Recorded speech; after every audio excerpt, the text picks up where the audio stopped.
Oi, tudo bem? A graça e a paz do Senhor Jesus. Eu sou a pastora Rita Bittencourt, da Rede Adoração, e venho hoje com o segundo capítulo da nossa série Perder para Ganhar. Olha, pastora, o primeiro capítulo e a introdução foi um pouco pesado, né? E foi falado sobre a visão distorcida. Mas será que existe algum capítulo nesse livro em que nos mostra como se deve ser e como foi formada a minha visão? Tem. É o segundo capítulo. O tema dele é Como se forma a visão. As primeiras experiências na vida nos ensinam a enxergar o mundo. A Bíblia diz assim: Eu, o Senhor, te chamei em retidão para abrir os olhos dos cegos, para tirar da prisão os presos e do cárcere os que jazem em trevas.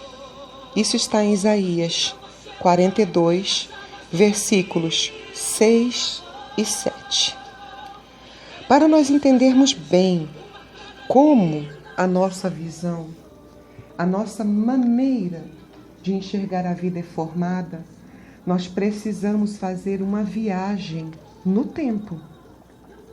Precisamos entender como foi o nosso relacionamento com os nossos pais. Como foi o seu relacionamento com os seus pais? Como foi o seu relacionamento com a sua família?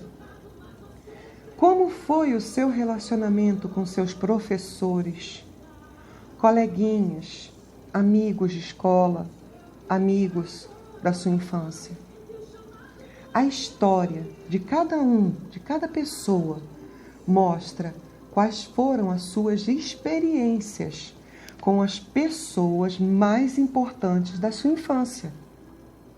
Muito antes de poder falar ou de expressar de forma mais concreta, a criança registra impressões generalizadas sobre as pessoas. Muitas pessoas subestimam um bebê de 1 ano, de 2 anos, de 3 anos. E eu quero te falar uma coisa, meu amado e minha amada. Se você ler as 7 necessidades básicas da criança, é um livro muito abençoado. 80% da personalidade do ser humano é formado até os 3 anos de idade. Após os 3 anos de idade, os outros 20%. Então, para você ver como é importante nós entrarmos em contato com nossos pais, na infância, com a família, com professores, colegas, amiguinhos, porque a história de cada um de nós mostra quais foram as nossas experiências com essas pessoas que são muito importantes nas nossas infâncias. Amém? Então, muito antes de poder falar ou de se expressar de forma mais concreta, a criança registra impressões generalizadas sobre as pessoas, sobre a vida e sobre si mesma, com base na maneira como é tratada. Como assim, pastora? Olha, o ser humano, a criança, ela aprende por repetição. Ela vê e ela faz. Então, dependendo de onde ela foi criada, do meio ambiente, da família, da escola, dos colegas, da família, dos familiares, ela vai aprender e repetir o que ela presenciou. Por isso, não é difícil encontrar pessoas que têm pouco ânimo para viver, que se acham pesadas. Elas também veem a vida como um fardo extremamente pesado, porque a sua primeira visão do mundo foi extremamente negativa, estéril. Não conseguiu produzir vida nessa pessoa. Outras enxergam as pessoas como um perigo a ser evitado a qualquer preço e passam a se relacionar apenas superficialmente com os outros. Você conhece aquela pessoa que só fala de abacaxi, de abobrinha, ela nunca fala dela, ela nunca cita uma situação da vida dela, ela só fala coisas banais, coisas que podem te distrair. Algumas também sorriem muito, né? Contam muita piada e brincam muito.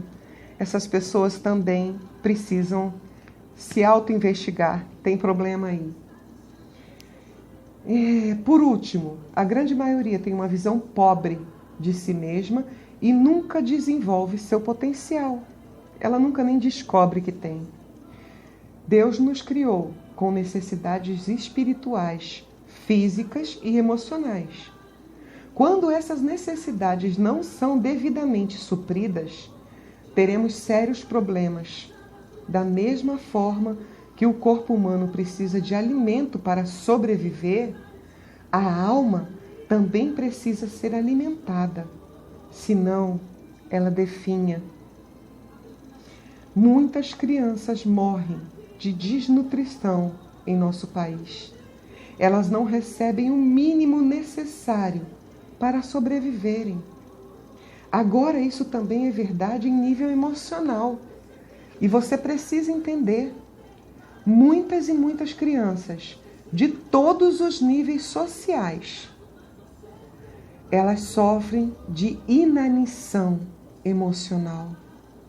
Elas também não recebem o alimento mínimo para sobreviverem de forma saudável. E outras tantas chegam até a morrer. Uma experiência realizada durante a Segunda Guerra Mundial ilustra bem esse fato.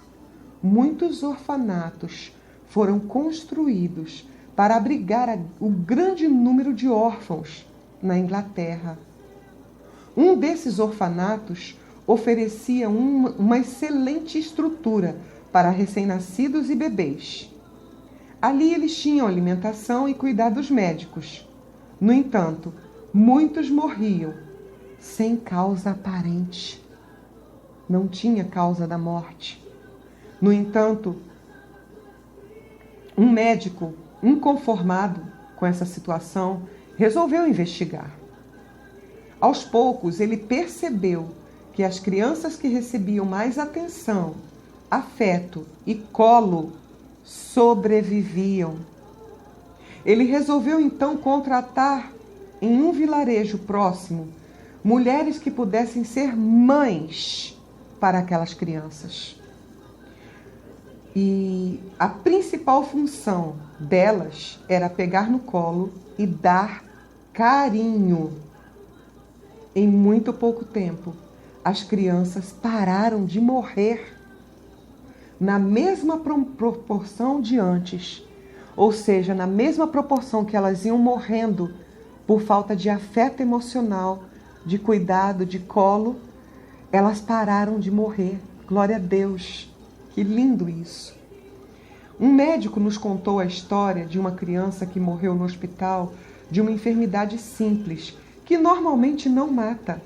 Ele disse: essa criança morreu não exatamente por causa da doença, ela morreu por causa do abandono. Não há mais dúvidas de que a vida de hoje, da importância do suprimento emocional para o ser humano, é real. Quando uma criança percebe o mundo e as pessoas como algo hostil, frio, ela pode desistir da vida. Olha que interessante, meu amado e minha amada. Talvez você que está ouvindo esse áudio, assistindo esse vídeo, desistiu da vida ainda quando bebê. No entanto, nem todos morrem fisicamente, mas morrem emocionalmente. Muitos perdem a capacidade de amar e de serem amados. Sua visão da vida está comprometida. Na verdade, toda criança tem uma profunda e legítima necessidade de ser notada, de ser cuidada, de ser compreendida, de ser respeitada e levada a sério por sua mãe e pelo seu pai. Como seu primeiro contato com o mundo, A mãe representa a fonte de todo o suprimento para a criança. A necessidade de ser, pelo menos, por um tempo, único e especial para alguém está presente em todo o ser humano. Ou seja, todos nós precisamos, pelo menos por um tempo, sermos únicos e especiais para alguém. No caso, para o nosso pai, para a nossa mãe. E está presente em todo ser humano essa necessidade. Muitos de nós não tivemos, né? Pois é, eu não tive. Mas Jesus me curou. Amém? Um versículo da palavra do Senhor, quando eu era menino, na casa de meu pai, tenro e filho único da minha mãe. Isso está em Provérbios 4:3. Aqui ele queria dizer que ele era tenro e filho único da mãe dele. Ou seja, ele estava sendo cuidado, observado, amado, suprido em todas as suas necessidades. Se a criança pode encontrar uma mãe que, embora não sendo perfeita, porque ninguém é, está disponível emocionalmente para ela, então vai desenvolver um senso saudável de si. Além disso, vai conseguir se relacionar com outras pessoas e receber delas amor e cuidado também. Muitos estudos têm demonstrado a importância de uma criança saber receber de outras fontes além de sua mãe. Porém, ela só vai fazer isso se a sua visão das pessoas for positiva. Muitas pessoas, por uma série de problemas, nunca puderam ser crianças. Desde muito cedo, tiveram de assumir muitas responsabilidades na família. Em alguns casos, pela ausência de um dos pais. Em outras, pela imaturidade e insegurança deles no exercício da paternidade. Eu costumo chamar isso de filhos órfãos de pais vivos. Eu costumo chamar assim. Existem muitas crianças que são filhas órfãos de pais vivos. Quando a criança percebe que os pais estão em uma situação difícil, ela vai procurar ajudá-los com o desejo de evitar que eles sofram. Porque a criança percebe, o filho percebe. Talvez você na tua infância tenha percebido a dificuldade do seu pai e da sua mãe de te amarem, de te cuidarem, de te ensinarem. E de certa forma a criança traz para si essa responsabilidade. Você sabia disso? Pois é. Dessa maneira, a criança abre mão das suas necessidades, dos seus sentimentos, dos seus sonhos, para viver em função dos pais. Ela acaba carregando o peso maior do que pode suportar. Ela aprende a sempre pensar nos outros, em primeiro lugar, em carregar os fardos das pessoas, em tentar livrá-las do seu sofrimento. Toda vez que ela tentar fazer algo para si mesma, um alerta interno, como o nome de culpa. Culpa é adicionado. Olha como isso deforma as nossas emoções. Faz tudo para todo mundo, se sente responsável em suprir as necessidades, em viver os sonhos, em fazer as coisas para as outras pessoas. Mas quando vai fazer qualquer coisa para si, na mesma hora é acionado um sentimento chamado de culpa. Você já se sentiu culpado e culpada por comprar uma roupa, um calçado para você? De comprar um perfume para você usar? Um livro para você ler? Pois é, eu conheço muitas pessoas que me dizem: eu compro tudo para os meus filhos, eu compro tudo para não sei quem, mas eu não compro nada para mim. Essa é uma visão distorcida também. Vamos avançar. ela aprende... eu já li isso para vocês. Como essa visão distorcida sobre o amor e sobre os relacionamentos, ela vai sempre procurar pessoas para cuidar e para salvar. Como ela nunca foi amada e cuidada, ela vai sempre demonstrar que ninguém precisa se preocupar com ela, que ela se basta, que ela se vira sozinha, que ela aprendeu a se virar sozinha. Tudo vai estar sempre sob controle, aparentemente. Só que, bem lá no fundo do seu coração, existe um desejo, uma necessidade de amor e de cuidado. Como ninguém percebe isso, ela acaba ficando magoada, ressentida com as pessoas.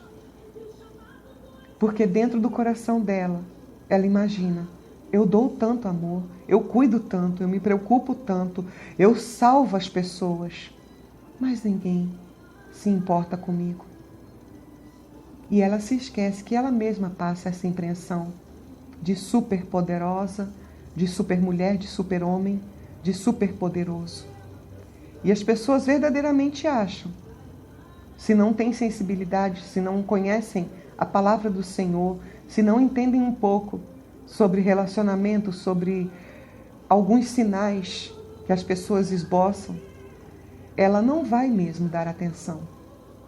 Você só vai ser atendido e atendida se alguém que conhece a palavra do Senhor, que já foi curado, restaurado, pode observar em você e ser um facilitador e uma facilitadora na tua vida, amém?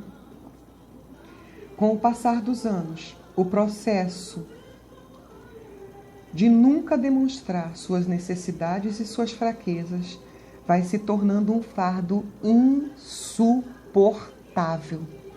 Você consegue sobreviver durante um tempo, mas você não consegue o tempo todo. Ela se acostumou tanto a negar seus verdadeiros sentimentos e aparentar uma força constante, porque sua visão da vida das pessoas só tenho valor se ajudar os outros. As pessoas só gostam de mim porque estou sempre pronta e disponível para servi-las, para elas. Não posso correr o risco de perder as migalhas de amor que recebo. Se me arriscar a demonstrar meus verdadeiros sentimentos, serei rejeitada, ignorada, ou ainda posso ser chamada de egoísta e de pensar só em mim.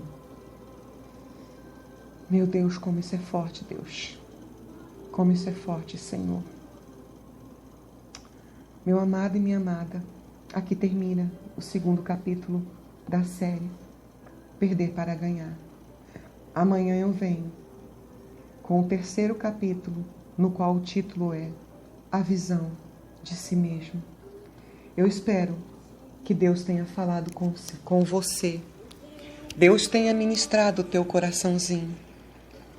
E que você entenda e comece a observar os sinais. Entre em contato com a tua infância. Faça uma leitura do que você aprendeu e repete. Deus tem algo muito grande, perfeito e sobrenatural para a tua vida. Um beijo no teu coração, da pastora Rita Bittencourt, Pedra Preciosa.